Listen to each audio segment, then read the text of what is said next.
Hello, everyone. Good morning. My name is Mario Delgadillo. I'm actually at Dallas, and I've been with Vroom. I just looked at the numbers since June of last year. It's funny that I was asked to come on and talk about growing a team because I think that for me, at least, one of the reasons why I started focusing on the annuity space is because the deals are so large, and so I can make as much money as possible as a writer. And then I started building a team. So I've been in the industry back now full time for about 3 years, and I spent quite a bit of time in the network marketing industry. So recruiting teams and building was a huge part of pretty much everything I did, which is why I was sick to death of it, and why when I got back into the insurance industry, I said, no, I don't need that. The question I asked my business partner was, can I make $500,000 from home in a baseball hat? And he said, yeah. And I said, okay, well, how? He said, you got to buy leads. And so we started looking around, and first off, love Vroom. Their system is very good. I really, really appreciate the way that they schedule. And so, in our first 6 months from June to the end of 2023, we did over 5 million in annuity sales. Now, for me, could I have put in more time? Probably, yes. But something for me personally is that I have 5 children. My oldest is 25, and the rest of them are 18, 12, 10, and 8. The 4 younger ones are all high-level athletes, multiple sport athletes. And so time for me is everything. So I said, okay, I can double down on my lead flow as a writer, or I could start introducing people as they're ready to this. And so team building for me, it really came from just wanting to produce more without having to do it myself. I was building a team. I came to Vroom kind of an exploratory nature, like saying, hey, everybody says they can create annuity leads and not everybody can deliver. And so when I came on at first, it was like, all right, I'll check it out and see if these work. And I just started jamming, right? And then naturally, speed of the captain, speed of the crew, I had people on my agency that were coming up and saying, hey, can I do those too? Can I do those too? So what we started doing was having conversations about what the commitment looks like, what the expectations are. And I think that one of the most important things is the conversations you have before you decide to bring somebody onto Vroom. Creating the appropriate expectation of, hey, this is how long they could take to fund or to pay, right? This is what it's going to take. This is the amount of outbound expenses it's going to take before you even see it. From what I've seen, the average person takes about 45 to 60 days to really do anything. And so you're midway into your second spend before you've made a dime. And if it's not the right person, mentally, they're already afraid, right? And so I tell my clients or my agents that want to get into this space, you have to be okay with saying goodbye to $10,000 just to get the ball rolling. But I compare that to education. I had a ton of student debt for degrees that I don't use. And I willingly took on all that debt, didn't give a crap about it because that's what you're supposed to do. But you can't spend $10,000 to go invest money that you could make, $500,000 on, like now. We talked about how traditional business and retail, most people don't even make a profit within their first, 2-3 years. They don't really pay themselves. So we talked about that. So we really, really set clear expectations. The other thing that I do for every one of my folks is I pay them very well, as far as their commission is concerned, but I take their first 2 to 3 deals with them across the finish line and I give them all the commission. So what I tell them is this: we're going to work together. We do have a system, right? They take the calls, they do the financial needs assessment. They set what we call a financial seminar. And Tamara's done a really good job of helping them have visibility on my schedule. And they just schedule appointments. If I see a financial seminar that is scheduled, the day before or whatnot, we get together on a Zoom and we break it down. We create a plan for what that client would look like. And then when I get on, it's as simple as, hey, there's a third person on this Zoom. What's going on? And then they introduce me as CEO of the company. And I just say, hey guys, from time to time, I jump in, for ongoing training purposes. And so if you'll allow me to just kind of, invade this meeting, oh yeah, no problem. And then I just do the entire thing, A to Z, go through the illustrations, because my goal is to get them paid. After we've talked about it, set expectations, they're taking a step in faith by saying, okay, I'm going to commit to 90 days. I'm going to commit to $10,000. Then I'm going to commit to you that I will take this ball across the finish line, across the goal line for you at least 2 times. Mindset's a huge thing in this industry when it comes to, like, yeah, you guys can understand the numbers and the products all day long, but if you can't relate to people and get on their side of the table and have good conversations, how do you kind of gauge that? How do you kind of pinpoint that? Like, how do you see that? I think for me, I want to gauge somebody's financial situation as an agent, first and foremost. I think that in this industry in general, the double-edged sword, if you will, is that you can be, as an agent, back against the wall, not a lot of money, and create an awesome story. But while you're in that place, you could do a lot of harm to clients because you don't put them in the appropriate product, or you, like for instance, like with an IUL, right? You don't structure it properly. You do it because you need the money. So you know, like things like that. So I don't want my agents to be operating from a place of fear when they come into this, because there's a lot to fear. I want them to have the right mindset when they come in. So first of all, I spend and say, hey, listen, let's say you lose 10 grand. What's that look like? Because you might.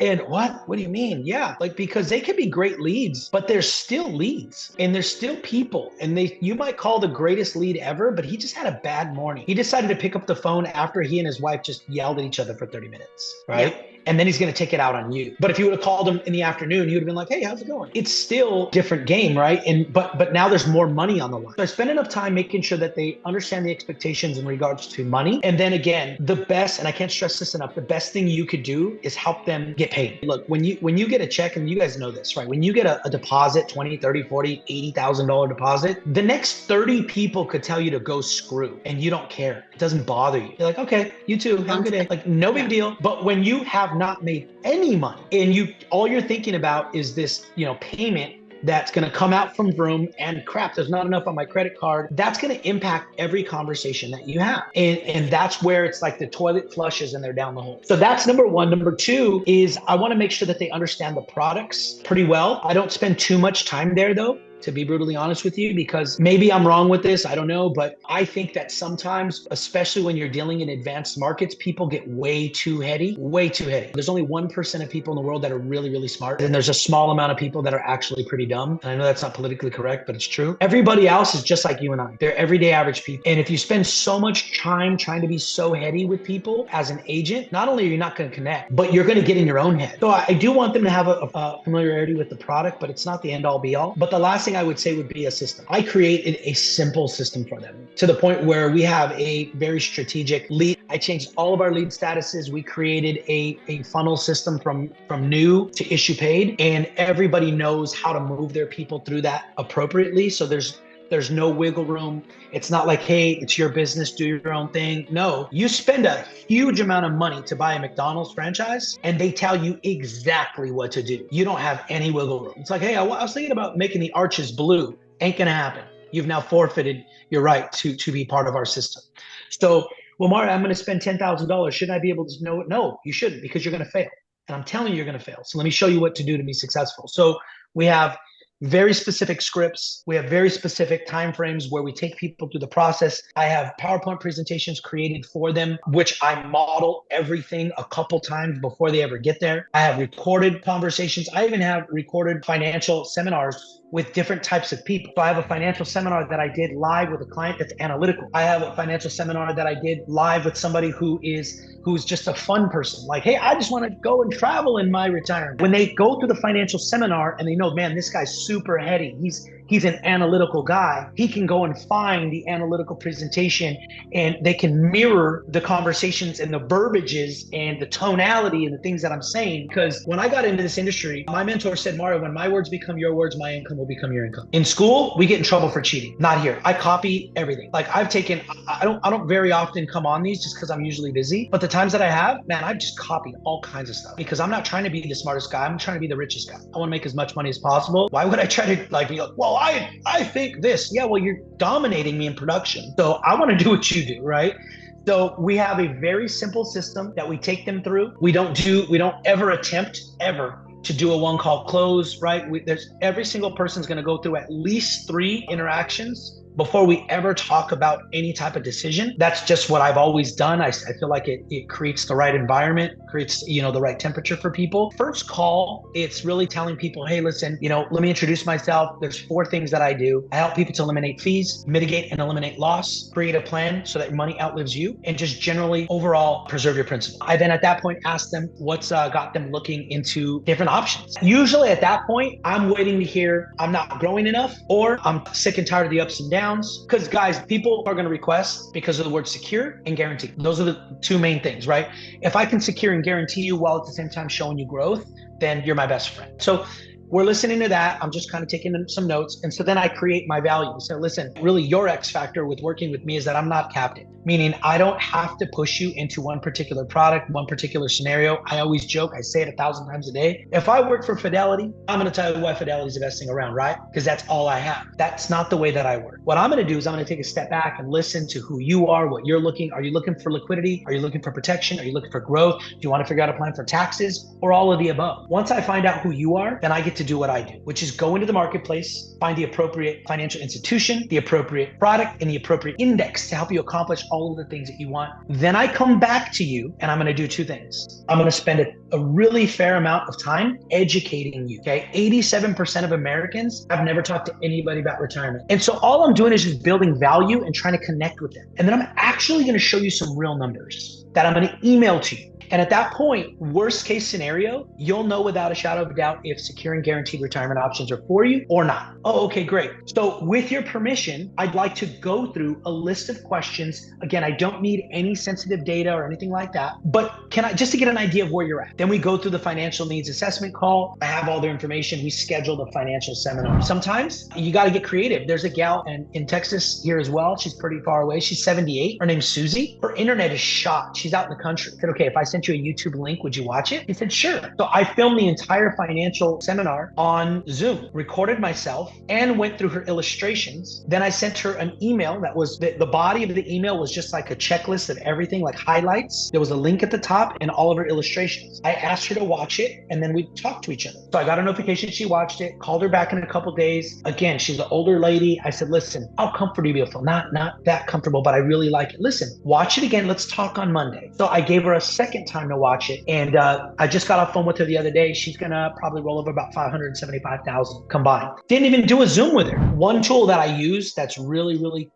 good, it's super simplified. At the end of a call, is I created a T-chart. That's a separate PowerPoint slide. And I say, after I go through everything, I say, listen, let me simplify all of this for you. So on one side, it says variable, right? Variable, you could have 401ks, 403bs, and IRAs, okay? Can you make money in a variable? Yes. Can you lose money in a variable? Yes, okay? Are there fees and charges? Yes, right? Are there bonuses? No. Then you go over to the index. Can you make money in the index? Yes. Okay, so yes, yes, and there's an equal sign. Can you lose money using fixed indexing? No. Yes. So there's a check mark on this side. Are there charges? No, right? Is there bonuses? Yes. Right. And so once it's down, it's simplified. And then this is my close. You guys have probably heard it before, but I would say my mentor said, Mario, you got to help your clients know all we're doing is taking money from this pocket and moving it to this pocket. That's all we're doing. Here's the problem. This pocket has some holes in it. You lose money every now and again. This pocket, they're actually getting in there and taking money from you because they're charging you fees. And in this pocket, they're never adding anything in there because they don't offer you any bonuses. So let's say we clean out that pocket and put it in this pocket. This pocket has no hole. This pocket, they're adding money into it because they do give you bonuses. And in this pocket, you actually taking any money out because they're not charging you anything. From a tax perspective, you'll wake up the next day and it won't impact you because it's just one deferred account to another deferred account. You have to worry about taxes the exact same way. Which pocket do you want to be in? Well, I mean, that's the only obvious pocket. Perfect. I thought so. Because we go over a lot of information with people, guys. But remember, again, in my opinion, is that people are just average every day. They just want the best for their family. They're probably leery about all these things that are going on out there. And you just got to simplify, right? And I tell them this all the time. One of the ways that I get over like, hey, are you a fiduciary? Or you know, do you, how do you make money? I tell people this all the time. I don't need your money. I'm not broke. I'm actually operating from a place where if you walk away, that's totally fine with me. But I mean it. And they know that. Like organically, they know that. And so my dad used to tell me all the time, you could say anything to anyone at any time if your intentions are right. So if you're bloodthirsty commission, breath, whatever you say, they're going to know it. It's coming from a bad place. If you don't need this deal to close, if you're in it for the wrong reasons, then yeah, they're going to feel it or not, right? You mentioned before that you've seen some agents not be successful. What do you think are some of the reasons they were not successful? Number one, I would say it's just consistency. I don't ask my agents to work 8 to 10 hours a day that are on this. In fact, you'd get bored if you're working 8 to 10 hours a day, but you have to consistently call. I use a breakfast, lunch, and dinner strategy, and I know if they're using it or not, because I also have access to their leads, right? I can toggle and see their database and mine. So the way we set up our calling strategies, I know if somebody, because I can see the date stamp, I left a message in the morning, in the middle of the day, or in the afternoon. So breakfast, lunch, and dinner. So they have to hit them appropriately. And if they're not being disciplined to do that, then I know it. So number one is discipline. Number two, I think, is confidence. And that's a huge deal. My agents, just yesterday, we did a financial seminar for a group of incoming LAPD officers via Zoom. And my agent that set it up was like, Mario, oh my gosh, just the confidence. And I said, confidence is just me knowing that I've ran the play 100 times plus, right? I've ran this play so many times. It just flows. So number two is confidence. And I think number three for me is that they're not staying close to me. I've had two people in particular that failed out. And I tell them, though, I'm not your babysitter. I will not chase you, but the squeaky wheel gets the oil. The 2 or 3 people that I've had tremendous success basically call me every day, and they're texting me all the time. Hey, I had this client. Can I run something by you? Hey, are you available on Friday? Can we do this? Because so the clients that aren't staying close to me throughout those first couple of months, and maybe it's because they're like, oh, I have had people say, Mario, I know you're super busy. I don't want to waste your time, blah, blah, blah. Those folks, they fail. And so I want to show the appropriate, example in everything that we're doing. So confidence, they're not working, they're not staying consistent or disciplined enough. They're doing their own thing, right? They don't plug into trainings, right? I don't plug into these trainings, but I promise you, if I wasn't where I needed to be, I was. And there was a time, I think maybe you remember at the beginning, I was like, man, I'm getting it, but I can't get over the hump. And I got on, and I can't remember the gentleman's name. He shared with me his email template that I use to this day. After the financial seminar, the 2 things that I did, I went and I got my email set up, right? If you're using Gmail or Yahoo or anything besides a professional email, you are killing yourself. I've had people call me and say, wait a minute, you're a professional in retirement space, but your email is that Gmail? What is that? So I went in, but that was something I picked up from the training. If you're trying to work in a completely virtual setting, you need an online presence. Oh yeah. Because that domain is going to send them to a site that's going to show them who you are, and any type of credentials that you can display to these people, these prospects and leads and stuff that says, I'm legit, I'm professional, I'm educated, I'm experienced, and then mesh in your personality in there. I'm a good person and I relate to you kind of on some level. It's super important. Yeah, I have a little Canva bio that I proactively send on text message. So I call, leave a message, and then I send a text as well. And you could set it up to be used in the CRM. I just typically use my phone. It's a little bio, and it's a can't, because I want them to see my face. I want them to have familiarity with me right away. So there's little things like that you can do. But yeah, getting back to plugging in, like when I wasn't able to cross that goal line, I was plugging in. And I firmly believe that time I logged in is when I picked up the nuggets there was a bottleneck. I could get them on the phone, I can get them to come back, but I couldn't get them to pull the trigger. And I wasn't professional enough. I didn't have all the tools. One thing that I haven't done yet, and I still like on my to-do list, was to go get certified with the Better Business Bureau. We know now that all you have to do is pay a fee and you're certified in like 5 stars. Boomers, for whatever reason, years ago, the Better Business Bureau was like the end all be all. And so that was something that I picked up there as well. So professional email, website. I'm not much of a social media guy. I am, but all you're going to do is see my kids' sports when you go there. But I did set up an Instagram that is just for my agents. That's private. And then I have an Instagram that's like client facing, in case somebody ever looks for Finline Financial online, they go and they find this client facing Instagram, because I do want to have a presence. I opened up a LinkedIn. I didn't even have a LinkedIn, right? But again, it just goes back to one of those things where you don't have to do too much. My LinkedIn is very plain, right? But I have a presence. If somebody looked me up, they'd find me, right? Those are super good things that I did and I picked up from training. And then the last thing, you just can't operate from a place of scarcity. You can't be be broke, you know, and I know it's hard because some people are, you know, and I've been there before. You got to kind of, as much as you can, act as if you put up 10 million in annuities last year, every time you get on a phone call, no lie, because it'll change the way you come off. It'll change the verbiage that you have. And I guarantee you it'll move the needle. But if you're acting from a place of scarcity, they'll know it, they'll feel it, and it'll be a bad deal. A couple of things that you guys can do. Again, if anyone is unsure, number one is there are templated website companies there, like advisor websites, where you can get websites. They're really not very expensive if you want, or you can make your own. But that's number one if you don't have a website. Number two is you can do something as simple as reach out to a current client of yours and film a video, put it on YouTube, and you're good to go. You have like 5 YouTube videos. Hey, do you have any online presence? Yeah, I actually recently started a YouTube channel. You have like 5 or 10 videos, and you do that once every month, and in a year you're gonna have 12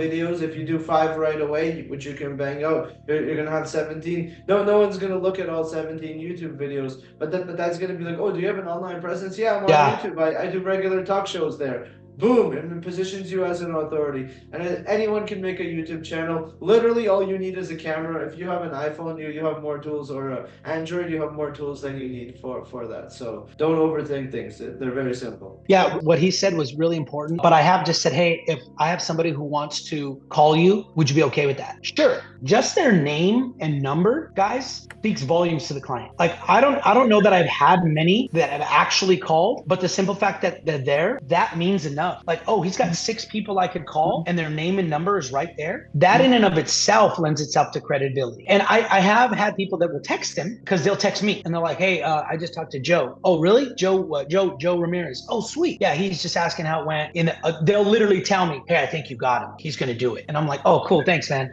Like, so yeah, that's a very, very important. You don't have to be in the industry for 100 years. Every time you get one, just ask him, hey, I felt like we had a really good connection. And, would you be okay if I, gave your number every now and again to somebody who asks to just talk about your experience with me? See, because they're brand new, so they haven't seen any production yet. So just say, if you talk about your experience with me, because you just want them to say yes, right? And then cool, now you have somebody that you can use as a reference. Even if you're brand new, your first client could be your first reference, right? Because they don't know they're your first client.